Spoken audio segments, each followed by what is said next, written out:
3, 2, 1, ¡fuego! Hace 2 horas, las fuerzas aéreas aliadas han iniciado un ataque sobre objetivos militares en Irak y Kuwait. Operación Tormenta del Desierto, la campaña aérea. Estamos en posición. La altitud será de 15 a 30 metros a 100 nudos. A primera hora del 17 de enero de 1991, 8 helicópteros Apache atravesaron la frontera saudita al oeste de Irak sin ser detectados. Su misión, destruir 2 importantísimos radares. Los Apaches eran los mejores helicópteros de ataque en el Golfo, capaces de volar por la noche gracias a una tecnología de infrarrojos llamada FLIR. Con su cabina rotatoria, los sensores FLIR de los Apache podían detectar emisiones de infrarrojos que aparecían en las pantallas de los pilotos como imágenes térmicas, una representación en negativo del paisaje. A las 2:38 de la mañana, los Apaches habían encontrado fácilmente su objetivo. Objetivo al alcance. 2.900 metros hasta mi blanco. Cubiertos con un blindaje fabricado con carburo de boro y Kevlar, los Apaches tenían entre sus armas un cañón de 30 milímetros y misiles Hellfire, de 1,80 m de largo y capaces de alcanzar objetivos a 6 kilómetros de distancia. Poco antes de las 3 de la mañana, los Apaches destrozaron los radares iraquíes. La guerra del Golfo había empezado.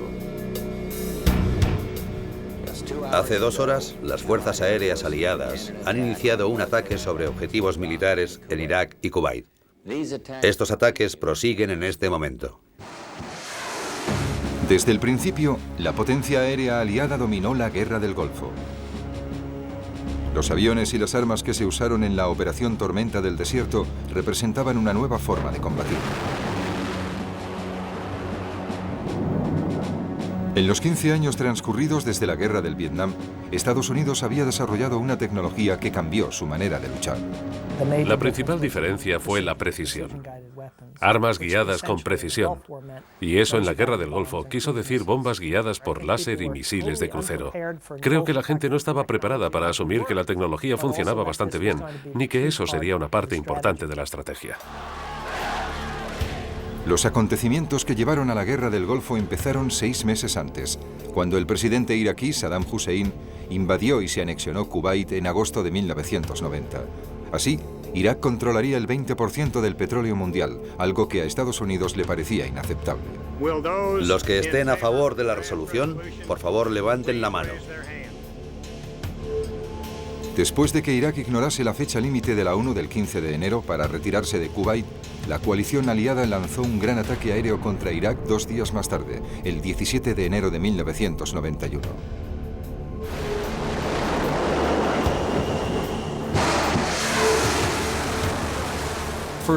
La primera noche fue una impresionante orquestación de sistemas, hombres, mujeres y personal en un ataque a posiciones de mando como ningún combatiente había visto jamás.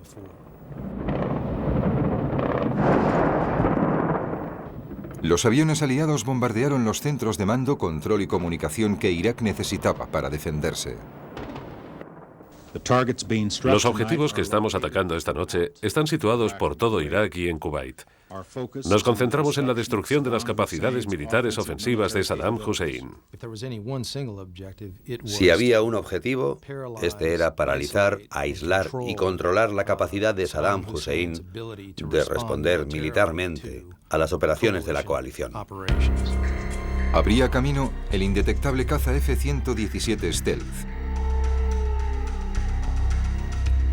Sobre las 3 de la mañana, 8 de estos aviones sobrevolaron Bagdad, mientras los artilleros iraquíes llenaban el cielo de fuego antiaéreo.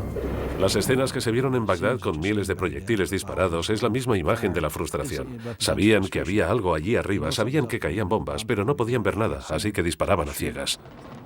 La capacidad del stealth de volar sobre Bagdad sin ser detectado fue un gran salto en el combate aéreo. El secreto del stealth era que utilizaba diferentes tecnologías para pasar desapercibido, para contrarrestar la capacidad del enemigo de usar radares en contra nuestra. Usábamos tecnologías que reducían al mínimo la capacidad de detección de los radares iraquíes.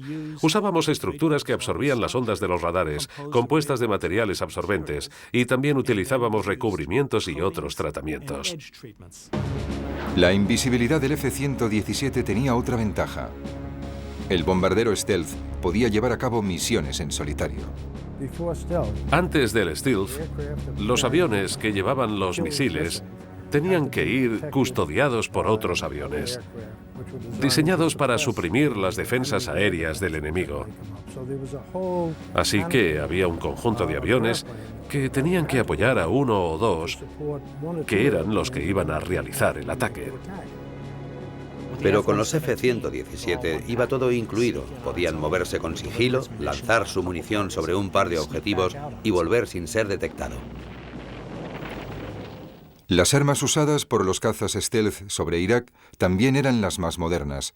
Apuntando un rayo láser a un objetivo específico, el piloto del F-117 podía guiar su bomba de 900 kilos con una precisión absoluta sobre el objetivo.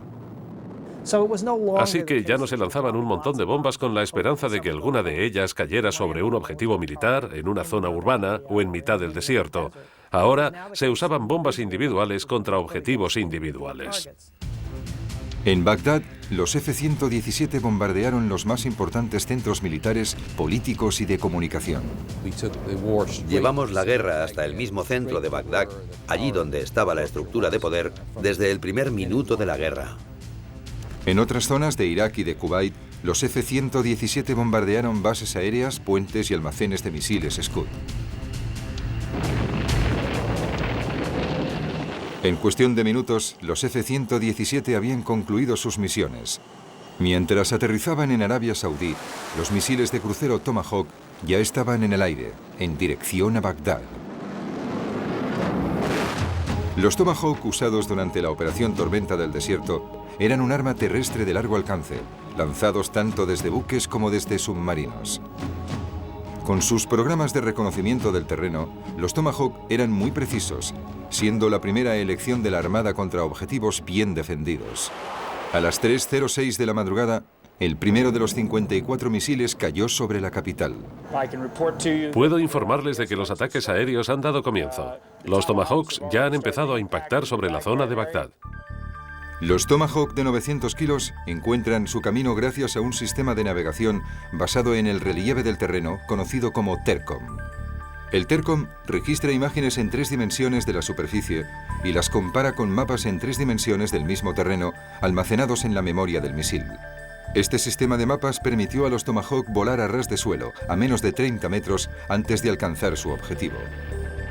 Con su capacidad para poder volar a baja altura y sus 500 milímetros de diámetro, el Tomahawk era difícil de detectar por los radares iraquíes. Sin embargo, los Tomahawk también se enfrentaban a algunos retos. Los Tomahawks usan un sistema de mapas para controlar por dónde van. Por desgracia, en los desiertos de Irak no había muchas características del paisaje que ayudaran a guiarlo. Entre el Golfo Pérsico, desde donde se lanzaban los Tomahawk, y Bagdad, había cientos de kilómetros de desierto estéril. Los Tomahawk, que necesitaban unas determinadas características del terreno para guiarse, tenían pocas referencias en Irak. Así que los programadores de los Tomahawk sugirieron usar las montañas Zagros al oeste de Irán, justo al norte del Golfo Pérsico, donde las características del terreno podían guiar a los misiles. Así que a alguien se le ocurrió la brillante idea de ir a las montañas del oeste de Irán. Y entonces, llegado un cierto punto, girar hacia el oeste y entrar en Irak. En lugar de volar hacia el noroeste en línea recta hacia Bagdad, los misiles volarían directamente hacia el norte, siguiendo las montañas Zagros. Entonces, los Tomahawk virarían hacia el oeste, hacia Bagdad. De hecho, muchos de los misiles ya se habían programado en la Guerra Fría para volar sobre las montañas iraníes, directamente hacia Rusia. Todo el mundo enarcó las cejas ante la idea de hacer algo así, porque violábamos el espacio aéreo iraní, y además parecería que los misiles seguían dirigiéndose hacia la Unión Soviética. Pero Estados Unidos no tenía una solución mejor. Así que con una pequeña modificación sobre la estrategia de la Guerra Fría, los Tomahawk volaron por el espacio aéreo iraní en su ruta hacia Bagdad. No se lo notificamos a Irán. Dudo seriamente que tuvieran conocimiento de que los Tomahawk habían entrado en su espacio aéreo por un lado y por el otro. Prácticamente puedo garantizarles que tampoco sabían que estaban allí cuando cruzaron su espacio aéreo. La mayoría de los ataques contra Bagdad se diseñaron para interrumpir la producción de energía de Irak. Los objetivos eran 28 plantas que proporcionaban electricidad a gran parte de Irak.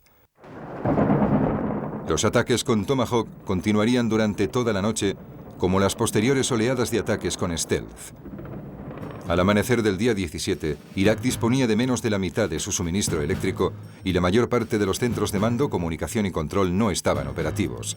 Los aliados habían conseguido su primer objetivo. En el segundo y tercer día de la Operación Tormenta del Desierto, muchas de las misiones aliadas se concentraron en conseguir superioridad aérea, una fase importantísima de la campaña. ¿Quién o qué iba a evitar que dominásemos el cielo? Serían las fuerzas aéreas iraquíes y las defensas aéreas iraquíes. Para conseguir esa superioridad, los aliados debían hacer tres cosas: neutralizar la red de defensa aérea iraquí, destruir su fuerza aérea y eliminar tanto sus misiles tierra-aire como su artillería antiaérea. Saddam Hussein había organizado un sistema de control de primera categoría y un sistema de defensa aérea que era muy redundante, muy complejo y muy difícil de desmontar.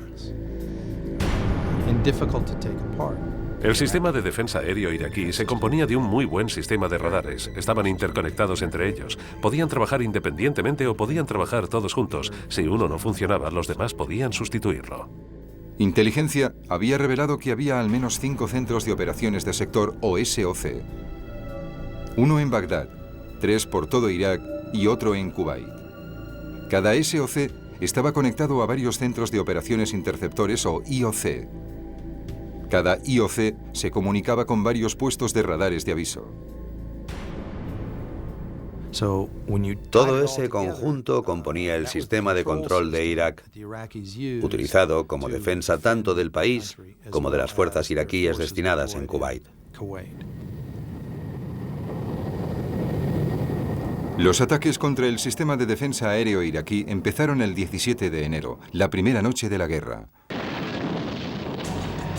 La misión de destruir los radares de aviso iraquíes recayó sobre el F-4G Wild Whistle, un avión de doble motor de la época de Vietnam que recogía las emisiones electrónicas de radar desde las confiadas posiciones iraquíes. Con esas emisiones como objetivo, el Whistle lanzaba a los radares misiles antirradiación de alta velocidad o HARM. El misil HARM, de más de 4 metros de longitud y con un peso de casi 400 kilos, podía alcanzar un radar a 130 kilómetros de distancia a una velocidad de más de 1.200 kilómetros por hora. No solo destruyó varias instalaciones iraquíes, sino que además obligaba a las defensas de Irak a no poner en funcionamiento sus radares por miedo a ser atacados con esos misiles. Durante los primeros ataques, los F-117 utilizaron los sistemas de precisión para bombardear los centros de operaciones de la red de defensa aérea de Saddam. Tras los stealths llegaron los misiles Tomahawk, cuyos objetivos eran las plantas eléctricas de Bagdad y sus alrededores, bloqueando los ordenadores de los SOC y cortando la comunicación entre los puestos iraquíes y los 5 centros de mando. Creo que el acontecimiento clave fue que empezamos a destruir el sistema de defensa aéreo integrado iraquí. Esa fue la auténtica clave. El éxito de toda la campaña dependía del buen resultado de esta misión específica. Al amanecer del día 17, la red integrada de defensa aérea iraquí había quedado totalmente interrumpida. Con su centro de control neutralizado, gran parte de las fuerzas aéreas iraquíes pasaron las primeras 24 horas en tierra. Estaban en inferioridad numérica y en inferioridad armamentística. No podían competir con nosotros. A no ser que fuese una misión suicida, no tenía sentido alguno despegar de las bases. Durante los siguientes días de la guerra, los pilotos iraquíes que se atrevieron a despegar se encontraron con patrullas aéreas de combate de cazas estadounidenses como los F-14 de la Marina. Famoso por la película Top Gun, el F-14 Tomcat era un avión supersónico de doble motor diseñado para atacar y destruir aparatos enemigos. Con posición variable de las alas, podía cambiar de una posición abierta, con unos 20 metros de envergadura, a una posición cerrada hacia atrás, con tan solo 11 metros, dándole al avión una gran capacidad de maniobra. Es un avión muy fácil de maniobrar. Tiene una posición variable de las alas, lo que le permite volar rápido cuando están desplegadas hacia atrás o despacio con las alas hacia adelante. Y tienes que poder volar tanto rápido como despacio y hacer giros cerrados para colocarte en posición de disparar al objetivo o librarte de los proyectiles que te disparen a ti. Con un radar avanzado llamado AWG-9, el Tomcat podía seguir 24 objetivos diferentes al mismo tiempo y disparar hasta 6 misiles a 6 objetivos distintos simultáneamente. Si los aviones iraquíes hubiesen despegado y hubiesen intentado luchar contra los Tomcat, probablemente los habrían destruido antes de entrar en su zona. Otro caza estadounidense que patrullaba el cielo de Irak era el Air Force F-15 Eagle, considerado el mejor caza del mundo.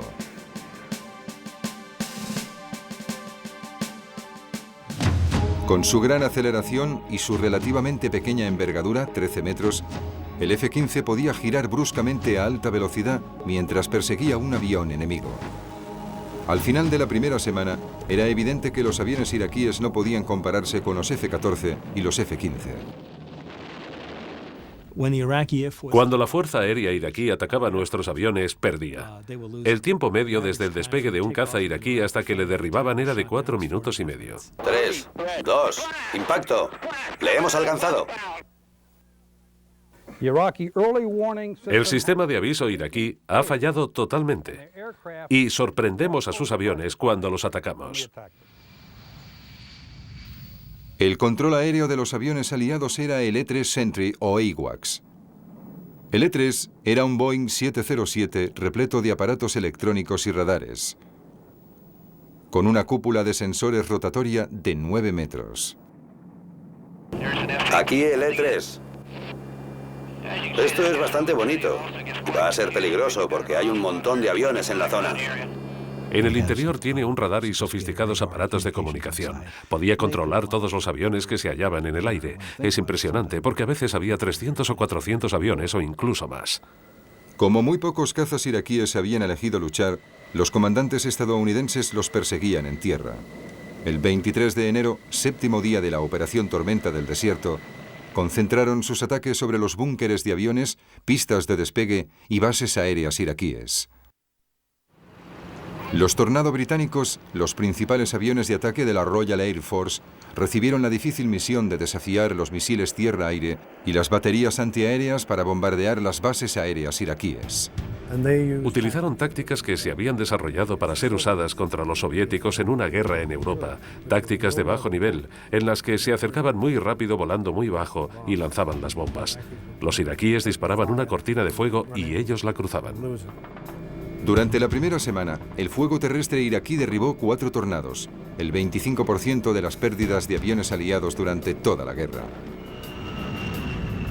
Para ayudar a los Tornados estaban los enormes bombarderos B-52 que cubrieron las bases aéreas iraquíes con toneladas de bombas convencionales. Los B-52 de 50 metros de largo podían llevar hasta 30.000 kilos de bombas, minas y misiles en un solo vuelo. Eso fue particularmente eficaz para inutilizar las bases aéreas iraquíes y para ayudar a los aliados a lograr la superioridad aérea. Los ataques sobre las bases de Irak obligaron a muchos pilotos iraquíes a despegar para escapar de los bombardeos. El capitán de marina Mark Clemente descubrió rápidamente que no tenían intención de luchar. Tenía unos 15 aviones en mi radar. Teníamos todos los misiles preparados. Estaba totalmente seguro de que tendría que dispararle a alguien en 30 o 60 segundos. Cuando nos acercamos al objetivo, todos los aviones iraquíes se dirigieron hacia el norte, escapando de su campo aéreo. Y si lo pienso ahora, creo que tenía sentido porque había muchas bombas cayendo en ese lugar y no era una imagen agradable. La mayor parte de los aviones iraquíes se dirigieron a Irán. El 25 de enero, noveno día de la Operación Tormenta del Desierto y apenas 3 días después de que empezara la destrucción de los búnkers, más de 20 de los mejores cazas iraquíes huyeron a la relativa seguridad de las pistas de aterrizaje iraníes. Al final de la guerra serían 140 en total. Saddam Hussein sabía que la guerra no duraría siempre y que no tenía sentido perder esos aviones si no era necesario, ya que de todas formas no iban a conseguir nada. Los ataques contra el sistema de defensa iraquí continuarían hasta el final de la guerra, pero los comandantes estadounidenses estaban tan seguros que proclamaron la superioridad aérea aliada sobre Irak al final de la segunda semana.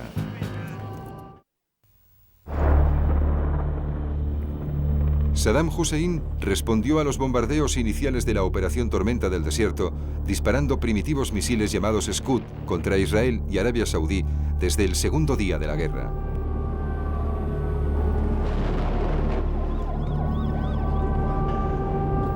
Diseñados por la Unión Soviética durante la década de los 60, los Scud tenían un alcance limitado y carecían de sistemas de guía electrónicos. Eran más un instrumento de terror que un arma militar eficaz. Era la única arma que poseía Saddam que podía vencer a la coalición. ¿Cómo esperaba vencerla? Disparando tantos misiles como pudiera contra Israel, para intentar así que los israelíes entraran en la guerra. Saddam pensó que si Israel se unía a los aliados, el resto de naciones árabes abandonaría la coalición para no luchar junto a Israel. Así que desde el principio de la operación, destruir los Scud se convirtió en uno de los principales objetivos militares aliados y fue uno de los retos más difíciles para los estrategas aéreos de Riad. Además, soportaban la presión de saber que Saddam podía cargar sus Scud con agentes químicos. Había una gran inquietud, porque los Scud podían ser cargados con armas químicas. Saddam había usado estas armas químicas contra los rebeldes en su país. Había destruido un pueblo en la década de los 80 mediante un ataque químico. Nadie tenía dudas en Tel Aviv, en Washington o en cualquier otro lugar de que Saddam tenía ese as en la manga.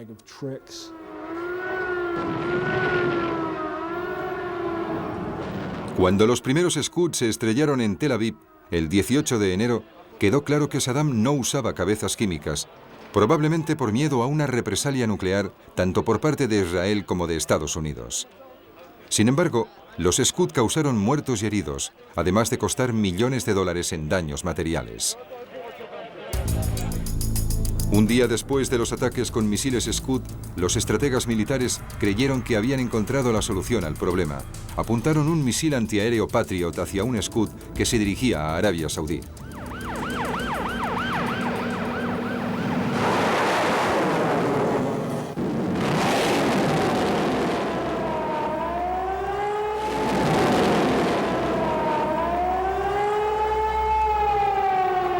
Aunque se había diseñado como arma antiaérea, el Patriot destruyó el Scud antes de que tocara tierra. Con programas adicionales y una modificación en la cabeza del misil, el Patriot PAC-2 se convirtió de la noche a la mañana en un cazador de Scud. El éxito del Patriot ya es conocido por todos. Hasta ahora tiene un 100% de efectividad. De 33 ataques se han producido 33 destrucciones. La afirmación desde el principio, cuando se lanzaron los Patriot por primera vez, fue que eran perfectos. Pero en realidad no tenían nada de perfectos. Los observadores israelíes pronto estimaron que solo 2 de cada 10 Patriot alcanzaban a un Scud. Parte del problema era que los Scud estaban tan mal fabricados que se rompían durante el vuelo. Se separaban en 3, 4, 5 o más partes. Para el misil Patriot que intentaba entender qué ocurría, a Mach 6 o Mach 7, a muchos kilómetros por encima de la Tierra,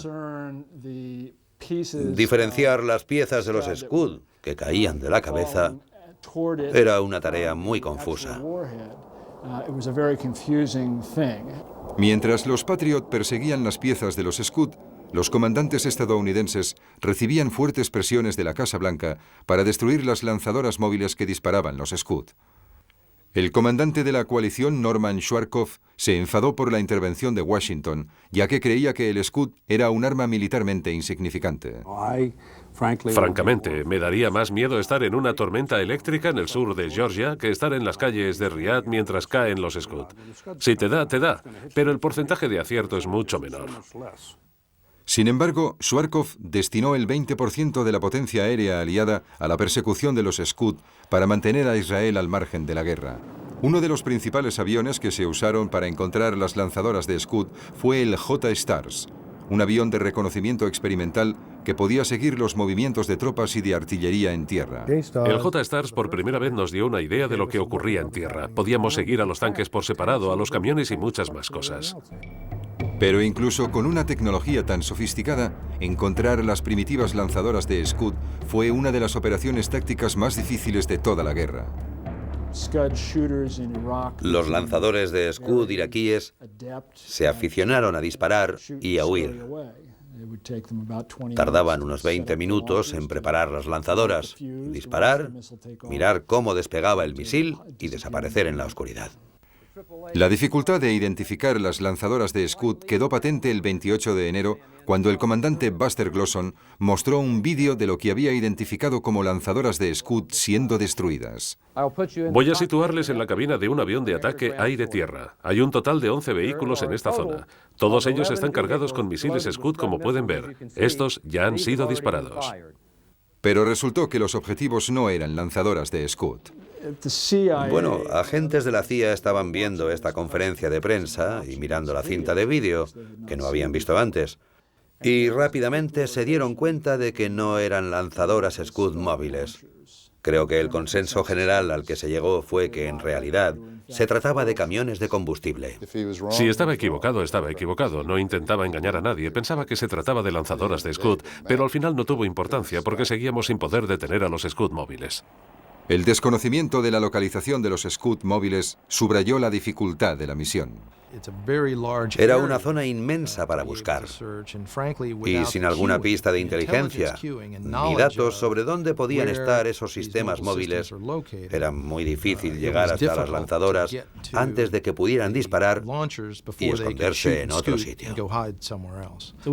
No fue una campaña que marchara muy bien. Lo que podemos decir que sí funcionó fue que disminuimos la cantidad de lanzamientos de Scud de un promedio de 10 diarios a solo 1 al día. La incapacidad de eliminar los Scud condujo a uno de los peores desastres de la guerra. El 25 de febrero, un misil Scud impactó contra unos barracones estadounidenses en Daran, Arabia Saudí, y explotó en una gran bola de fuego que mató a 28 soldados. Hay 53, seguro. Era mi unidad, y ya no están. Una de las ambulancias tiene que ir hacia allí. El sistema de misiles Patriot, que debía detener a los Scud, no estaba operativo en ese momento, permitiendo al Scud volar sin ser detectado. Más tarde, el Pentágono admitió que el sistema estaba desconectado debido a un error informático, un error que se podría haber evitado. Según los expertos israelíes, el reloj interno de los Patriot debía ser reiniciado cada cierto número de horas, o el Patriot no podría distinguir sus objetivos. En Daran, ese programa no se había reiniciado en 4 días. Los Patriot habían acumulado suficientes errores en su cerebro informático como para estar mirando una zona a 700 metros de la que en realidad deberían haber estado controlando. Miraban y miraban, pero no veían nada. Veían el cielo despejado y no dispararon. A pesar del desastre de Daran, el Pentágono estimó que el sistema defensivo de misiles Patriot había salvado miles de vidas. Tenemos que decir que el Patriot consiguió 2 objetivos importantes. De algún modo demostró que hasta un cierto punto la defensa ante los misiles era posible y que un sistema de armas que no se había diseñado ni construido particularmente para derribar un misil balístico tenía la capacidad de hacerlo con cierta eficacia. Pero lo más importante que logró el misil Patriot fue convencer a los israelíes de que no tenían que tomar represalias. Pero la caza de los Scuds no era una prioridad importante de la campaña aérea. Eliminar la amenaza química, biológica y nuclear de Saddam sí lo era.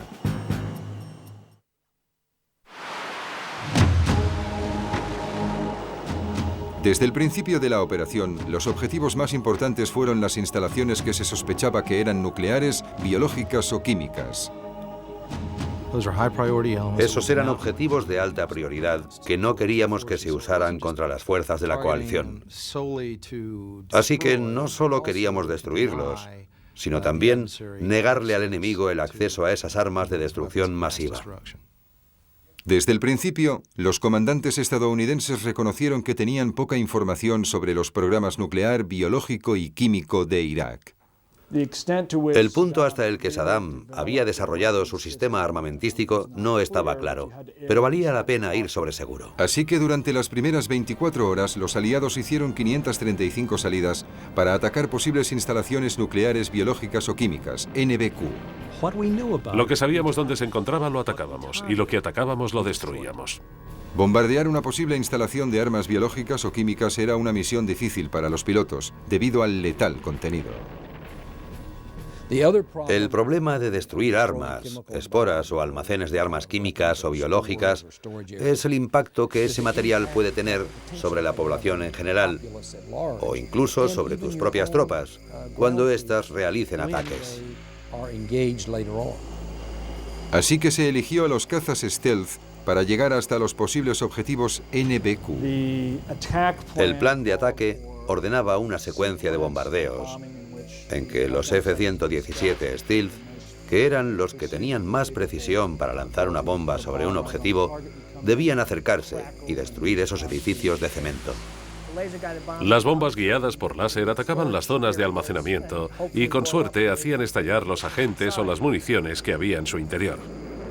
Las bombas serían seguidas por los F-111, que llegarían con bombas de racimo que convertirían los escombros destrozados en una pira ardiente, en la que el terrible calor consumiría gran parte de los agentes biológicos. Y la luz del sol destruiría el resto. Eso era lo que planeaban hacer. Destruyeron una serie de objetivos siguiendo esa secuencia, que resultó ser bastante efectiva. Todo lo que lanzamos, lo que disparamos, los cazas, todo ha salido según lo previsto. Me cuesta creer que Saddam pueda durar un tiempo indefinido. Según los oficiales estadounidenses de la época, ese tipo de bombardeo era muy efectivo contra los objetivos que conocían. Los misiles inteligentes y los misiles de crucero han destruido parte de las instalaciones de armas químicas y biológicas, al igual que los aviones que les hemos enseñado. Más de la mitad de esas instalaciones han sufrido daños graves o han quedado totalmente destruidas. Tenemos la completa seguridad de que hemos devastado más de 11 áreas de almacenamiento químico y biológico y también hemos destruido o dañado gravemente 3 instalaciones de producción de armas químicas y biológicas. Continuaremos con ataques implacables sobre esos terribles sistemas de armas. Pero en retrospectiva, esa afirmación resultó ser inexacta. No está claro que destruyésemos ninguna instalación de armas biológicas en Irak, porque no sabíamos dónde estaban esas armas durante la guerra. Y la ONU descubrió tras la guerra que en ninguna de las instalaciones de armas químicas que bombardeamos en los campos aéreos y otros lugares, búnkeres refrigerados que sospechábamos que eran armas químicas o biológicas, en ninguna de ellas se habían almacenado. Cuando se intenta destruir la capacidad de un Estado para fabricar y almacenar armas de destrucción masiva, hay que tener informes de inteligencia muy precisos sobre dónde se fabrican y dónde están. Si no se tiene dicha información, se bombardea a ciegas. Y aunque no nos lo pareció en ese momento, bombardeamos mucho a ciegas. Parte del problema era la capacidad iraquí de almacenar la producción de armas químicas y biológicas junto a las instalaciones civiles. Había muchas instalaciones de doble uso, donde se producían artículos para la economía civil, pero la misma fábrica podía desarrollar armas biológicas o químicas. Así que no pudimos valorar el alcance de sus capacidades. Saddam, por ejemplo, afirmaba que los Estados Unidos habían destruido una fábrica de leche en lugar de una presunta planta de armas biológicas el 23 de enero. ¿Había algo militar ahí? No, nada. ¿Qué era? Solo se producía leche para bebés. No era una fábrica de leche de fórmula para niños, igual que la planta química de Libia no fabricaba aspirinas. Durante la guerra, varios científicos iraquíes desertaron y revelaron localizaciones desconocidas para la inteligencia aliada. Esos lugares fueron bombardeados. Pero al final, la campaña contra las armas nucleares, biológicas y químicas fue un mal trago para la inteligencia estadounidense. Lo que descubrimos, gracias a las inspecciones realizadas al final de la guerra, fue que existía una fuerza, una separación y una duplicación de su capacidad para fabricar armas que eran mucho más profundas de lo que habíamos creído. Sin embargo, la Agencia de Inteligencia de Defensa estimó que la campaña había retrasado la capacidad nuclear de Irak entre 3 y 5 años, y su capacidad química y biológica de 5 a 8 años.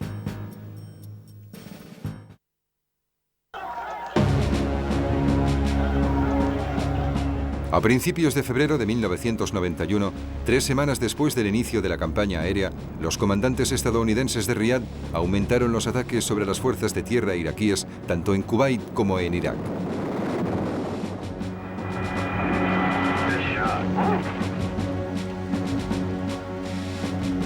Mientras la operación terrestre se acercaba, cambiamos la prioridad hacia esas unidades que estaban en la línea de frente, enfrentadas a las fuerzas de tierra de la coalición. El objetivo aliado era reducir las fuerzas terrestres y la artillería iraquíes al 50% de lo que eran al principio de la guerra.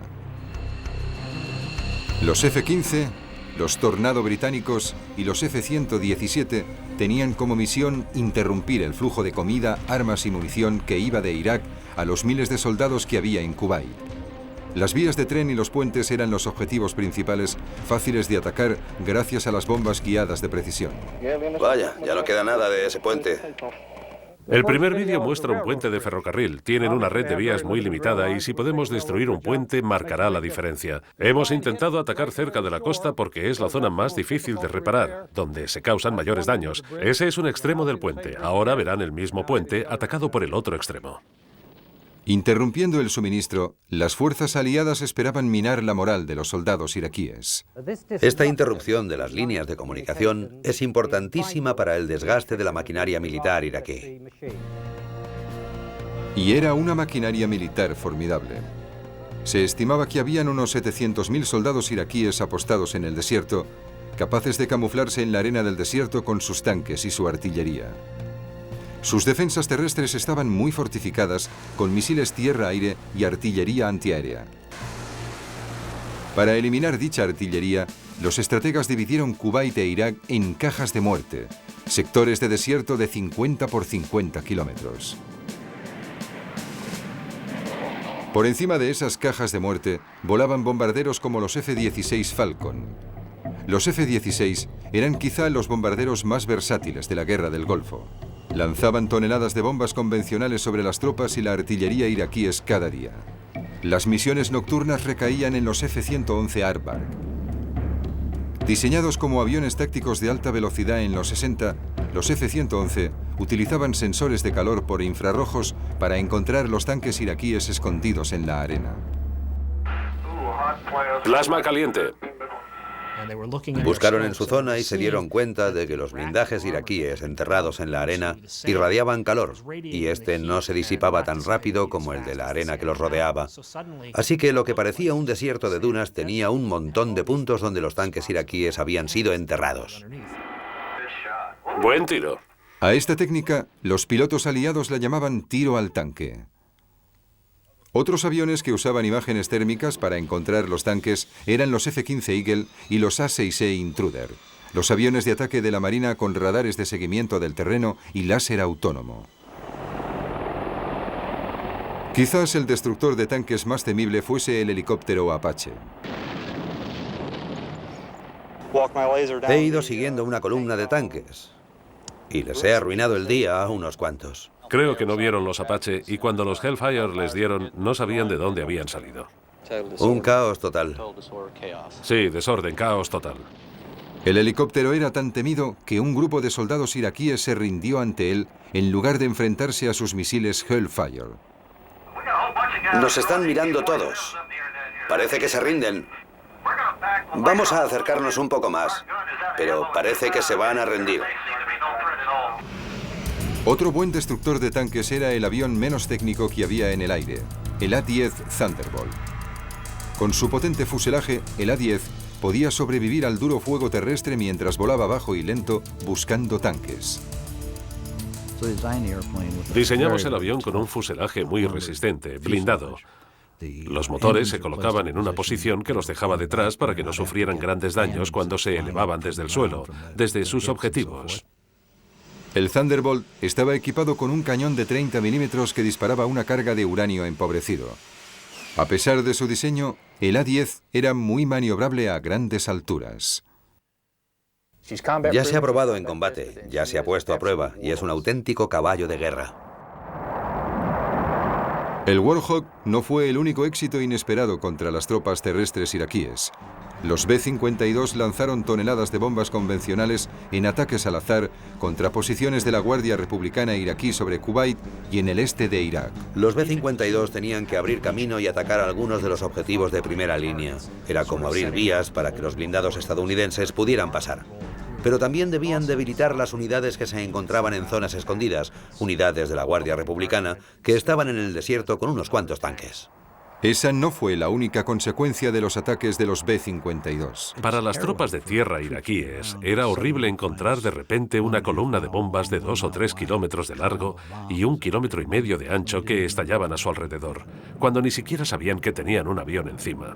El 23 de febrero, tras 37 días de bombardeos y 35.000 ataques, los comandantes de la coalición decidieron que las tropas iraquíes ya estaban lo bastante debilitadas como para lanzar la ofensiva aliada terrestre. Estaban desmoralizados, paralizados, y la potencia aérea aliada había minado su voluntad.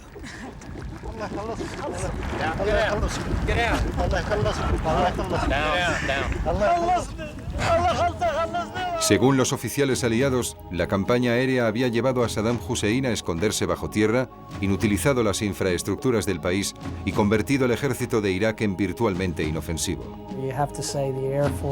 Las fuerzas aéreas aliadas ganaron la guerra. La potencia aérea triunfó en la guerra.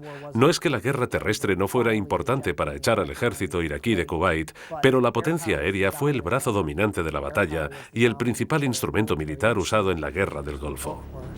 La campaña aérea de la Guerra del Golfo cambió la opinión de Estados Unidos sobre el uso de la potencia aérea. La potencia aérea se ha convertido en la fuerza militar más importante en el campo de batalla. Y aunque puede que no solucione todos los problemas y que incluso no pueda aplicarse en algunas situaciones, probablemente sea la primera opción de Estados Unidos en lo que a armas de combate se refiere. La campaña aérea y el salto exponencial de la tecnología también habían modificado la percepción de la guerra. La campaña aérea de la Guerra del Golfo cambió las expectativas que tenía la gente, que tenían los estadounidenses, sobre el desarrollo de la guerra. Querían que fuese corta, que fuese decisiva y que tuviera la menor cantidad de bajas posible en ambos bandos. Y en la Guerra del Golfo demostramos que podíamos hacerlo.